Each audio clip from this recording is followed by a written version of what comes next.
All right, we are back with our much anticipated NFL draft 2021, a full first round mock. Jeff here. Brad, how are you, man?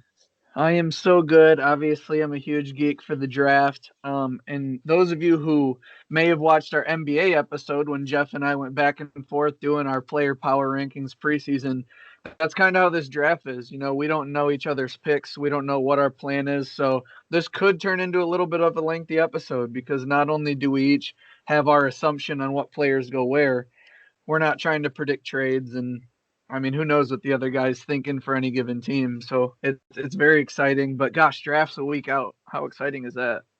Absolutely. I'm pumped, but I'm ready to go. You ready to go? I am ready to go. You're on the clock. All right. On the clock, first pick of the draft. It belongs to the Jacksonville Jaguars. There's no surprise here. This is dead set. Any mock you look at, any person that's talking about it is Trevor Lawrence. It's been Trevor Lawrence for about 2 years. We just didn't know which team. So Yep. Trevor Lawrence off the board. All right. I don't think anybody's shocked there.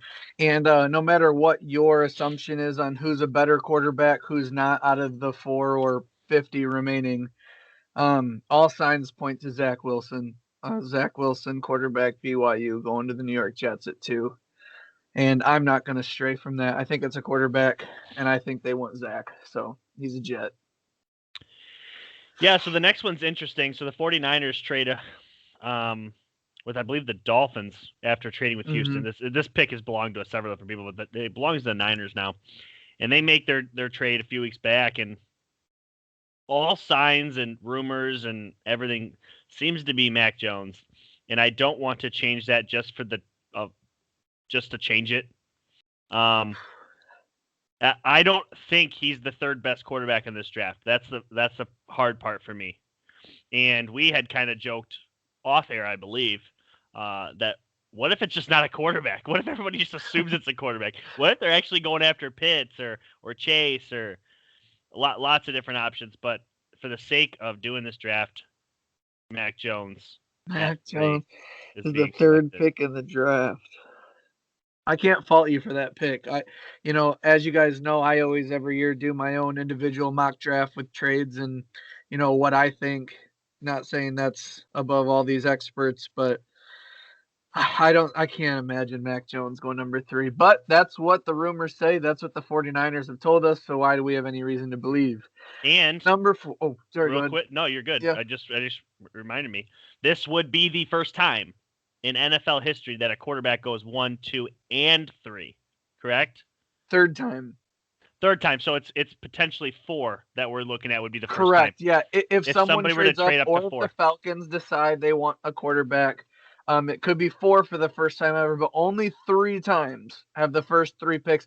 And like I said, I think the first time Jim McMahon was the only quarterback name I recognized, and the other yeah, one was Donovan McNabb. So those years, I don't remember the exact years, but yes, okay. twice in history, first 3. Atlanta Falcons. Again, we are not assuming trades. I think the team likes the quarterback for at least the next 2 to 3 years. I don't think it's a huge issue now. If they're not trading, I think the best non-quarterback comes off the board, and I think that's Kyle Pitts, another offensive weapon for the Falcons. Arthur Smith, head coach coming over from being the OC over at Tennessee Titans. We saw what he did with 2 wide receivers and a very good tight end. They already have Julio and Calvin. Kyle Pitts kind of puts that offense over the top, and they lost an element to their offense when Austin Hooper left. This next one's fun. It's the Cincinnati Bengals, and it's fun because you and I have disagreed. I think you know who I'm taking here, and I know who you would have taken here. And just for the listeners, I'm going to defend myself here. So there are 2, 4, 6, 8, 9 different offensive tackles that are listed on most people's top 45 big board. Okay, 9. There are opportunities, especially early in the second round, to go out and get another tackle.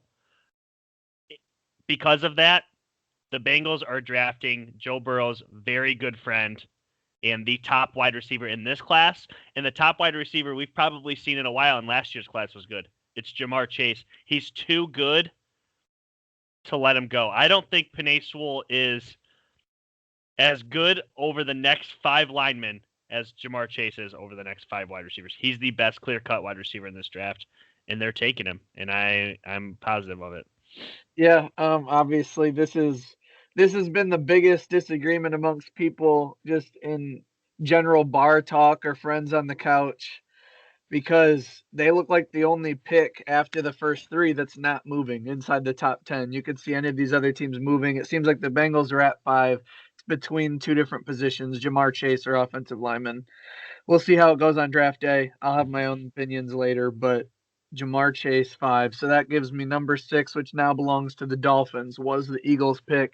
They traded out to the Miami Dolphins. Pitts and Chase are gone. This has to be the best offensive lineman available here for them. I'm going to go Penei Sewell, left tackle, goes to the Miami Dolphins. Got to shore up that O-line. Yeah, you know what's crazy is there's a lot of people that don't actually even have Penei Sewell as a number 1 lineman anymore. It's starting to become more and more open to Rashawn Slater as being that guy as well. He's good. All right, now on the clock is the Detroit Lions.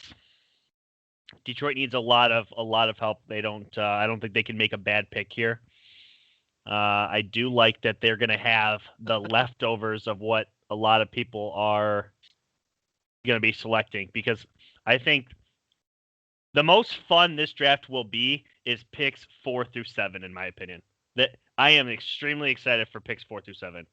4 could be traded.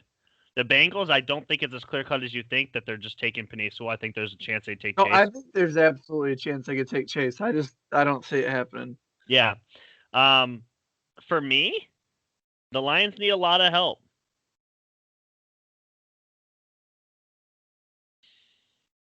But depending on who you have as the second best receiver, I don't have it being Devontae Smith, especially after his most recent weigh-in. I think a lot of people are scared about it.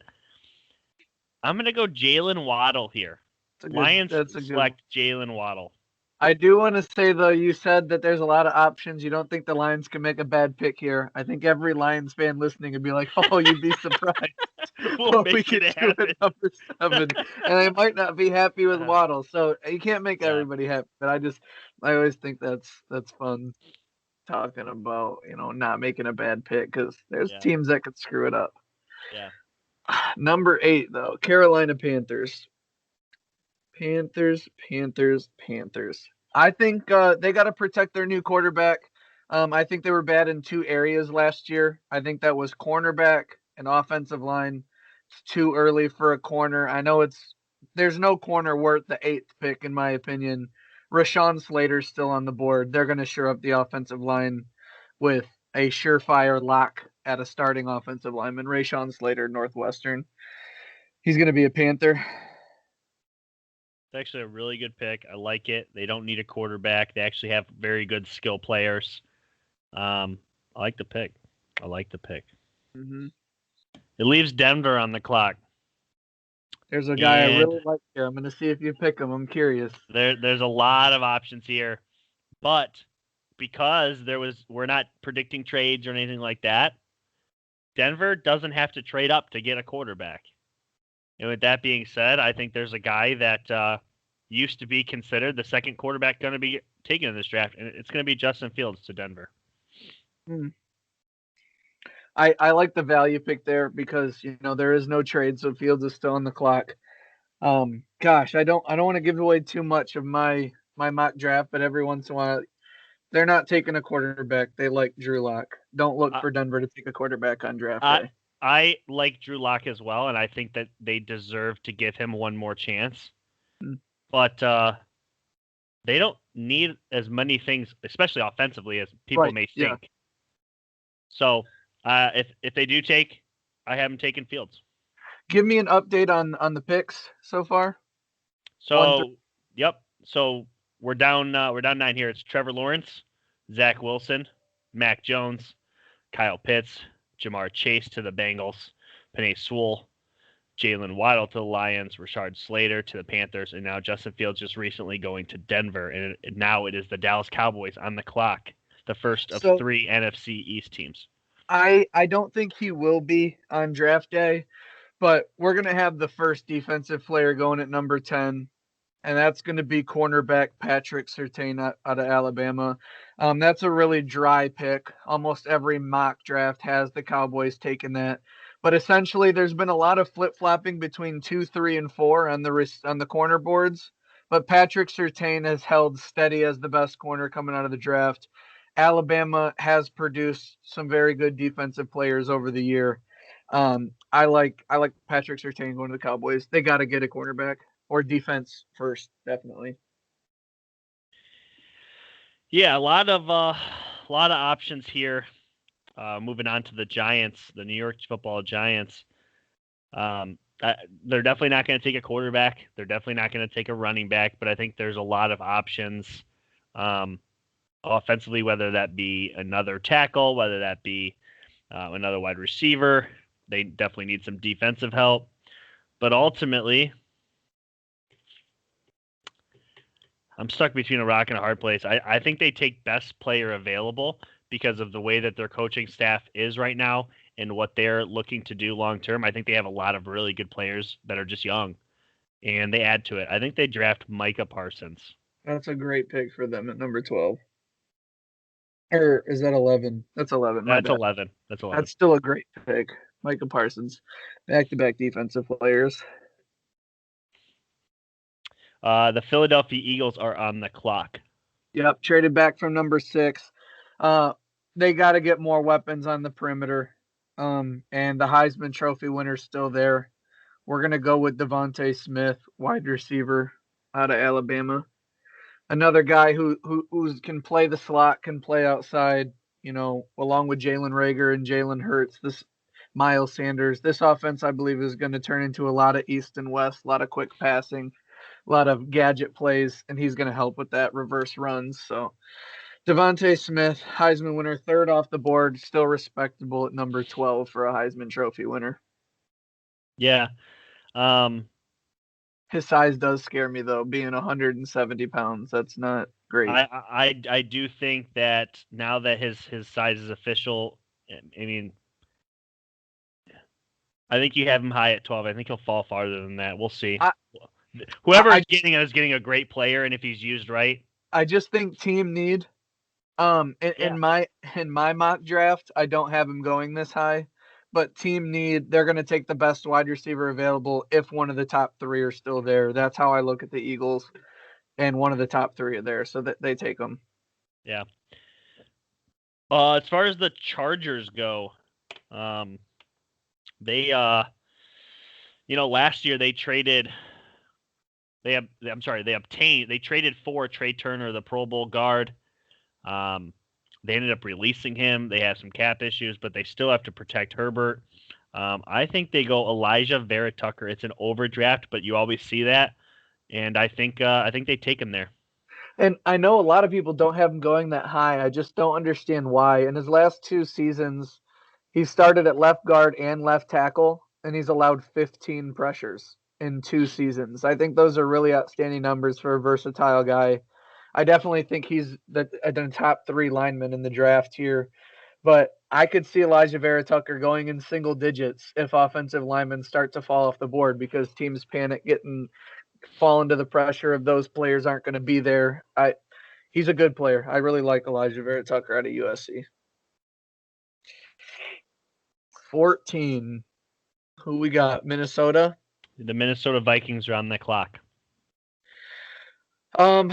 They've had too much trouble not getting after quarterbacks. I think their offense will be fine. I think they take the first edge rusher. I think they take Jalen Phillips from Miami. I think they got to get, in their opinion, the best pass rusher in the draft. I personally think it's Jalen Phillips at number 1. So I'm going to have them take Jalen Phillips. He's a Minnesota Viking. This is a close one because I think they could take a cornerback here, but edge rushers are important, and I'm surprised one fell all the way to 14, so they're going to take them. Well, there's a lot of people here at number 15. New England Patriots, by the way, on the clock. I think there's a lot of people here that expect me to take the last quarterback remaining, Trey Lance, and If Well, that Mac Jones is still up there too. and Mac Jones is here, yeah. No, Mac Jones is gone. Where'd he He go? went he went third to the 49ers. Oh yeah, that's right. I'm sorry, my bad. So we're looking at literally just one more quarterback, and that's Trey Lance. And um, first off, if that were to happen on draft day, I'm going to be excited because of the potential future. But Mac Jones was drafted to the 49ers, and I don't care who's drafted there. If it's a quarterback, that means Jimmy Garoppolo will be a Patriot by 2022, and Bill Belichick's not going to waste his time drafting a rookie here. In a surprise, the Patriots draft J.C. Horn, cornerback. Gilmore and or J.C. Jackson will be gone. This is a stud, big physical corner. Gets up in the wide receivers' faces. This is a great dude that's gonna learn from two of the best right now. J.C. Horn to the Patriots. Yeah, and even if it's not J.C. Horn, they really have their pick of whatever corner they like out of the top remaining ones, being the second corner taken. So I could see that. I think that's a good pick. Arizona Cardinals. Arizona Cardinals.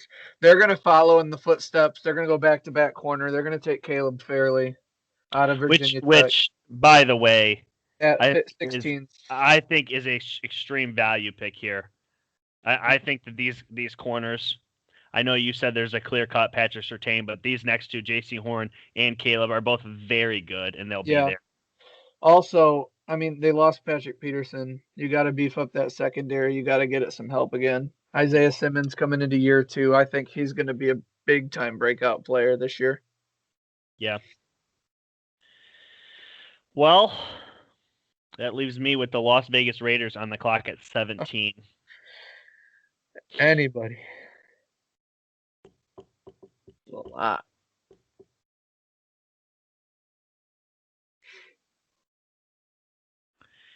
Yeah, I have a hard time with this pick because, first off, if I was the Raiders, I would look for offensive tackle.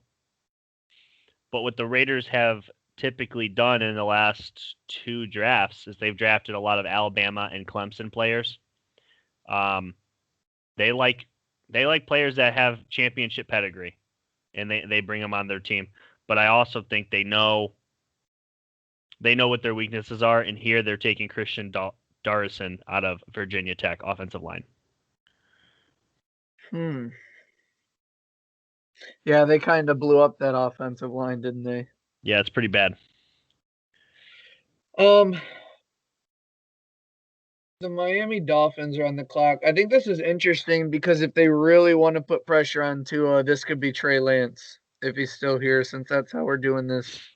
No trades. We're just picking for what they need, and Trey Lance is still here. But I think they believe in Tua, and I think they get him more weapons. I think it's Najee Harris, running back, Alabama. They added got an offensive lineman for protection. Now they add him another weapon. Myles Gaskins, can become more of a receiving back, a gadget back. He did good, but he turned out to be a little brittle towards the end of last year. Najee Harris can come in and tote the rock, every down back if need be. So, and both Alabama guys. So I like the pick here. Najee Harris got to beef up that offense. There's no need to go after defense after what they did last year. You just got to keep adding stuff on offense. Yeah. And wow, what 2 great! I mean, you're going to protect him, and then you're going to give him a great running back too. Yeah, that's the pressure on Tua right there. You don't need to draft a quarterback to put pressure on him. I mean, that's enough pressure right there. Exactly. I think because of the fact that we're not doing trades, and the fact that I'm seriously predicting that Jimmy Garoppolo will be a Patriot. The Patriots actually drafting J.C. Horn left Trey Lance. That is a absolute home run for this team, the Washington football team. If they get him at 19 on draft day, I'm not watching the draft ever again. If they get Trey Lance at 19, they're very excited that they're drafting Trey Lance. That's a no-brainer. Chicago is 20. If the Patriots draft Trey Lance, I'll be extremely excited. So Chicago at 20 thought they had no chance at a QB. Trey Lance falls all the way to right in front of him and then gets snatched up. Which, again, if the Patriots don't draft Trey Lance, I think Arizona immediately is on the phone with Chicago or Washington in a bidding war. That becomes immediate almost. Or maybe New England literally they're like, you know what? There's one quarterback left and we don't love him. We're pretty sure Jimmy Garoppolo is going to be with us next year. They'll trade down. Who knows? But we're not getting into trades and hypotheticals here. But Chicago on the clock. That's you, man. Yeah, Chicago. Goodness. Chicago. I don't even know what to do with them. I think they need offensive line. All the quarterbacks are gone. They just lost Kyle Fuller. I'm gonna go Asante Samuel Jr. corner. They get another cornerback. I like their rookie wide receiver that they got last year. I'm blanking on his name a little bit. Darnell Mooney, I think is his name. They still have Allen Robinson. Their tight end Cole Kmet kind of came out last year, played really well. Tyreek Cohen comes back. If it's not offensive line, I think it's corner. I'm going to go Asante Samuel Jr., Yeah. which should make some people feel really old. Yeah, me.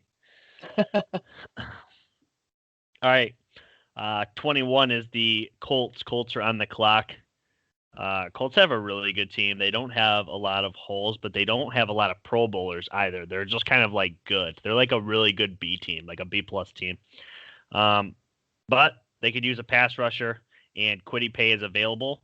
Kwity Paye out of Michigan goes to the Indianapolis Colts. Good pick.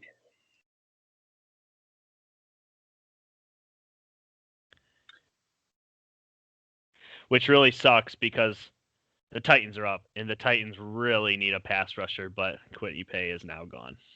Yeah, and they could go pass rusher, but they lose Corey Davis. They lose Jonnu Smith.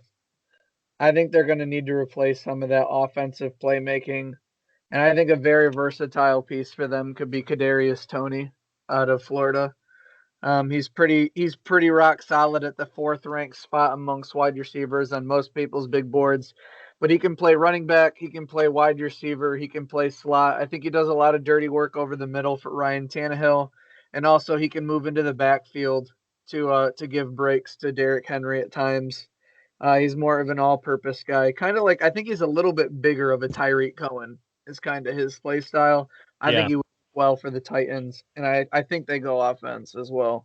Titans take Kadarius Toney, and also on draft day, he'll be a really fun highlight video for a lot of Titans fans. They'll look him up, and he's got all sorts of explosive plays. He's also good in the return game too. On the clock at 23, it's the New York Jets. They've already drafted once today, and that was Zach Wilson. So now it is me picking for the Jets. I think that this team was able to, in the 2019 draft, the 2020 draft, they were able to get Mekhi Becton, great left tackle. They pretty much hit a home run there. They let Sam Darnold go, and they redraft his replacement, Zach Wilson. This team signed, I believe in 2019, they signed Le'Veon Bell. That didn't work out. For me, it's go out and get yourself, and they've used Frank Gore for a couple of years. It's go out and get yourself an explosive back who can make all the cuts, can catch the ball in the backfield. Travis Etienne out of Clemson. The Steelers were sitting there wondering if they were going to take a running back. Now they definitely know they're not at 24. Also, I don't have them taking a running back either. I think this one is going to be a home run for the Steelers. I'd love to see this realistically at 24. Landon Dickerson, center, Alabama. He is the best center, I believe, coming out of the draft. We need interior offensive linemen, and we need to replace Marquise Pouncey, 6'6", 330. Just, Alabama produces a lot of offensive linemen in general. Yeah. I think Landon Dickerson, maybe some people see it as a reach because of the player going higher than they thought. Yeah. But when it comes to positional need, the Steelers have never been afraid to take the best at that position if they seem to need it. So I think Landon Dickerson will be the draft pick at 24 to the Pittsburgh Steelers. I like it. Well, there's a lot of options here. Jacksonville. Jacksonville Jaguars are on the clock. This is the second time they're going to draft in the first round. They drafted Trevor Lawrence. I think they kind of got lucky with an undrafted back last year with Robinson, and that's kind of worked out. They have some solid wide receivers. There's a couple different options here, but overall, this team's secondary has always been really rough, and there's a lot of corners that have already been drafted. I think the Jags are lucky to get Greg and Newsome the second out of the Big Ten. I think Urban's going to take him here. Wow. There is one guy I cannot believe we haven't called yet, and he's not going to Cleveland.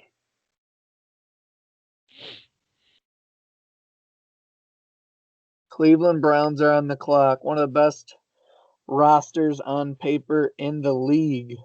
Yeah. They signed Jadeveon Clowney. They take Christian Barmore. I don't know how to say his last name. I think it's Barmore. Defensive tackle. I think that's like 2 or 3 times in a row now I've taken an Alabama guy. Out of Alabama, yeah.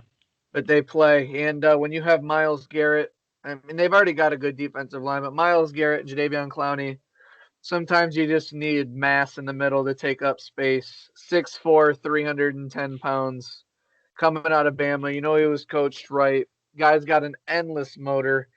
Catch that on tape. I think they just bolster that. They bolster that defensive line to help out their secondary, which is much improved. But linebackers, the weakest part of their team, I don't think they go there. I think they beef up the defensive line, although there is a few other guys I had in mind, but that's what I'm going to go with.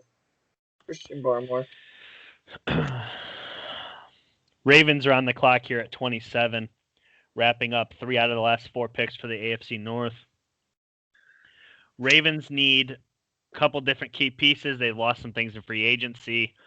I think a lot of people probably expect them to take a wide receiver here, and it's really hard not to take one. But to be honest, I feel like they would almost be overdrafting. Let's go ahead and go out and get them. Zaven Collins out of Tulsa. Outside linebacker? Yes, playing the edge there. Gosh, right now, if this was the draft and that was the 27th pick, there is one guy in the draft room that they keep going to that has somehow not been picked yet. New Orleans Saints.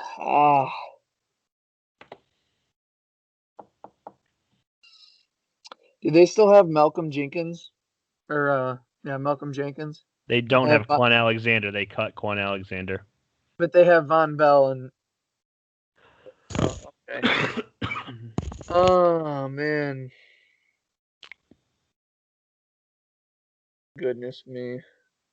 So many players have been picked. Saints are gonna take Gregory Rousseau, pass rusher, out of Miami. I think it was Miami. The U. Yep. And him and Jalen Phillips, both coming out of Miami, were both game wreckers down there on the edge. So I think they could use another edge rusher, Gregory Rousseau, to the Saints. Yeah, there's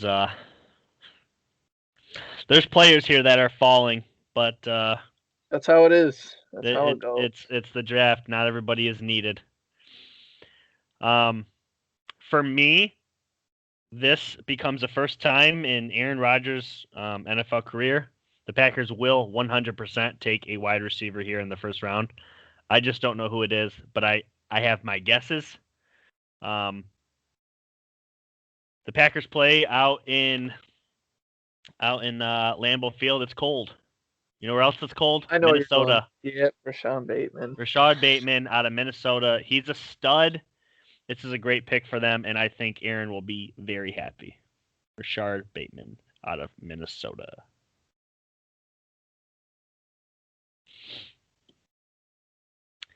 The Bills are on the clock. The Buffalo Bills, in my opinion, don't need much. I don't even think there's really anything truly that they do need, other than they need someone other than Josh Allen to get tough yards. They have a kind of a running back room. They don't need a guy who can necessarily come in and do everything. And I know he's not third, fourth, maybe even fifth on some people's boards, but he played at a good school, a great school. He played in cold weather. Way shocker here coming out of left field. They're going to draft Trey Sermon out of Ohio State. Big back. They need short down yardage. I could see the Bills even traded out of the first round. There may be better players on the overall big board. Actually, there's many players on the overall big board.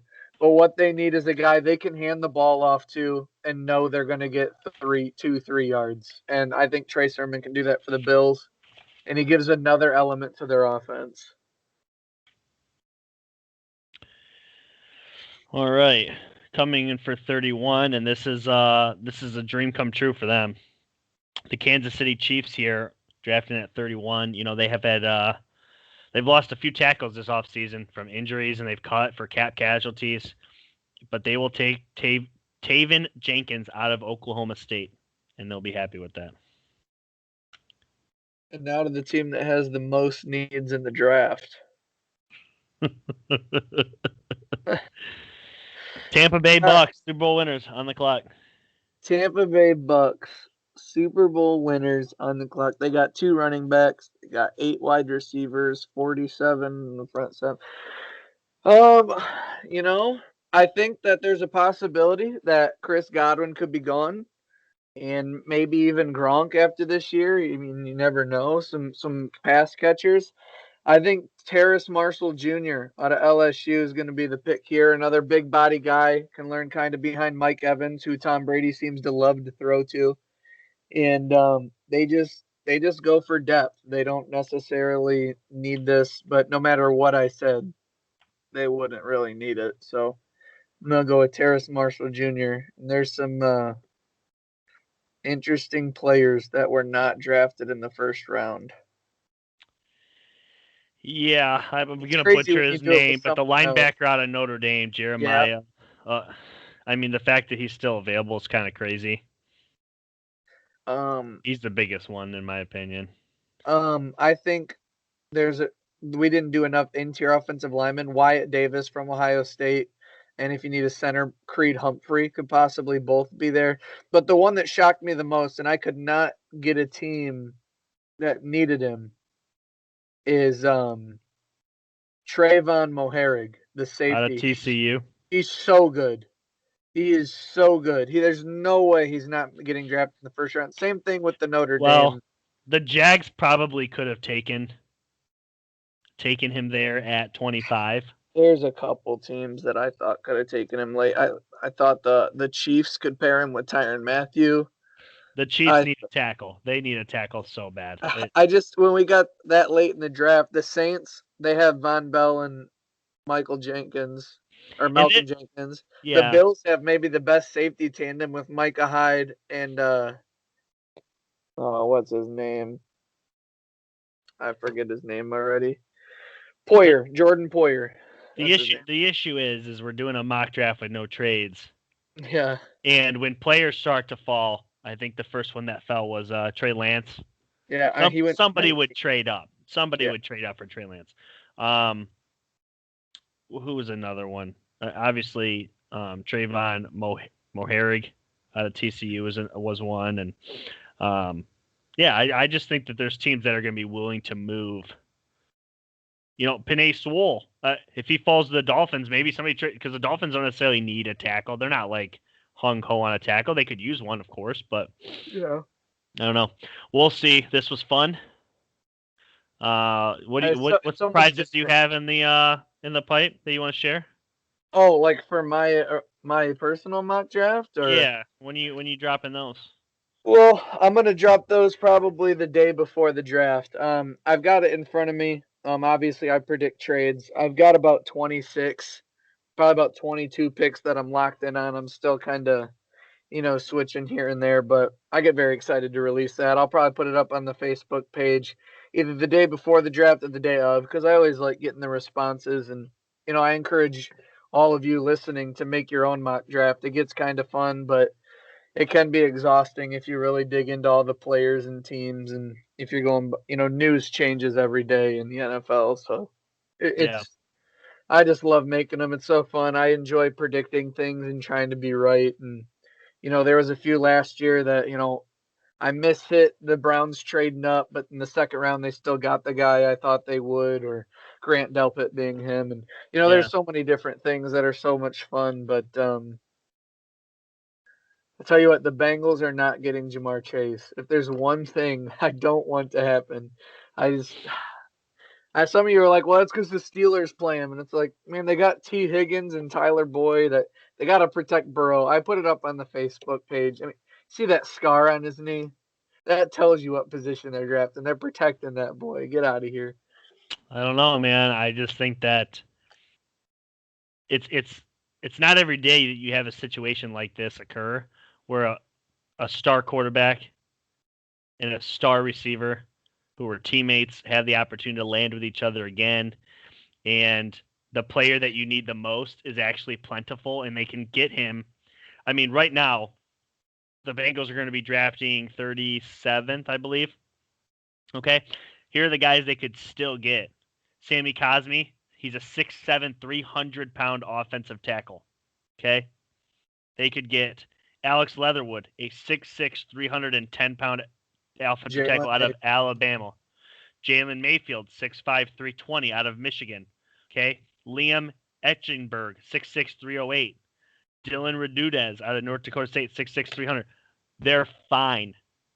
They can get that guy Here's all I'm one saying. pick later in their next round. I think Jadeveon Clowney even impacts that decision. Myles Garrett and Jadeveon Clowney twice a year.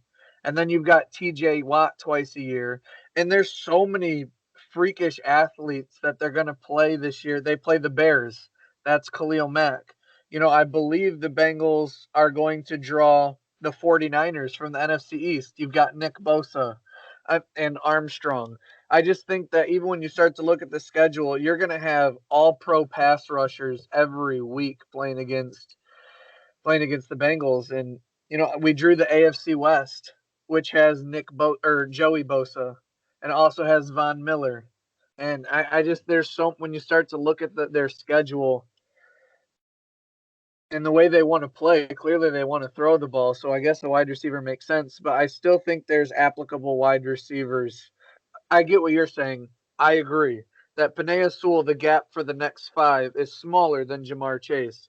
But one little nugget for the listeners who are maybe anticipating the mock draft, Jamar Chase will not be available at the 5th pick. So that's something I have in my mock draft. He will not even be available for the Bengals to select at number 5. So we'll see how that all turns out. And maybe that's why I'm so adamant that they won't take him, is because in my mock, I have a little something going on at the number 4 spot. So we'll see. If they take Jamar Chase, it'll be fun to watch his highlights until the 6th pick happens. So it's always a fun time, and nobody knows. Yeah, I'm excited. I think we put up a pretty good first round, where we're obviously having to alter picks based off what other people are doing, which gives it more of a draft feel. This was fun. Yes, it was. All right. I hope you guys enjoy it. We're excited for draft week. It's coming closer. We have a couple of surprises up the sleeve, and we'll be in touch. Hope you guys enjoy. Let us know if you're happy with who your team drafted, if you're displeased with who your team drafted, and why Brad is wrong about Jamar Chase. I'll see you guys next time. It's been real. Have a good one, guys.